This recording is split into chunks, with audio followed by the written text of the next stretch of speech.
আসসালামু আলাইকুম রহমতুল্লাহ। স্বাগত জানাচ্ছি আরেকটি নতুন ক্লাসে।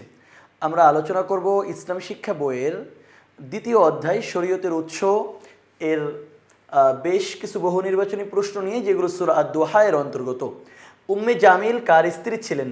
উম্মে জামিল আবুল আহাবের স্ত্রী ছিলেন। খ নম্বর উত্তর সঠিক। এতিম ও দুস্থদের তাড়িয়ে না দেওয়ার ব্যাপারে কোন সূরায় উল্লেখ করা হয়েছে? সূরা ৩ ইনশিরাহ, মাউন নাকি দোহা?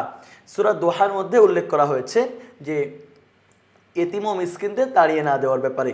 পরের প্রশ্ন হলো, আল্লাহ তাআলা তার প্রিয় বান্দাদের কখনো বর্জন করেন না, এটি কোন সূরার শিক্ষা? তোমরা যদি সূরা দোহা এর শানে নুজুল পড়ো তাহলে এটা পেয়ে যাবা। সুতরাং সূরা দোহা উত্তর সঠিক।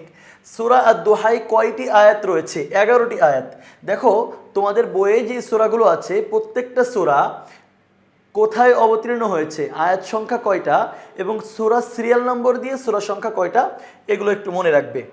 আদ-দুহা শব্দের অর্থ কি? অপরাহ্ন, পূর্বাহ্ন, মূর্ধাহ্ন, সায়াহ্ন। আদ-দুহা শব্দের অর্থ হলো পূর্বাহ্ন। উদ্দীপকটি পড়ে 107 ও 108 নং প্রশ্নের উত্তর দাও। আজমত সাহেব নিজের নামে একটি বকরি কুরবানি করেন।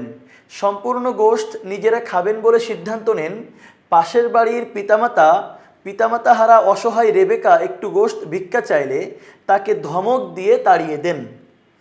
আচ্ছা, প্রশ্ন হলো, আজমত সাহেবের কুরবানি করার কাজটি পূর্ণরূপে শরীয়ত মোতাবেক হয়েছে, শরীয়তের আংশিক নিয়ম মেনে করা হয়েছে, শিরক পদ্ধতিতে করা হয়েছে? শরীয়তের আংশিক নিয়ম মেনে তার কাজটি করা হয়েছে। শিরকও হয় নাই, পূর্ণরূপেও হয় নাই।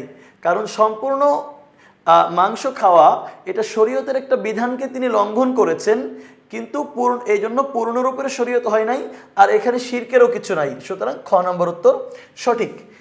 এরপরে প্রশ্ন হলো, রেবেকার সাথে দুর্ব্যবহারের মাধ্যমে আজমত সাহেব কোন সূরার শিক্ষা লঙ্ঘন করেছেন? তিনি সূরা আদ-দুহায়ের শিক্ষা লঙ্ঘন করেছেন, কারণ এতিম মিসকিনদেরকে ওই সূরাতে ধমক দিতে, তাড়িয়ে দিতে নিষেধ করা হয়েছে।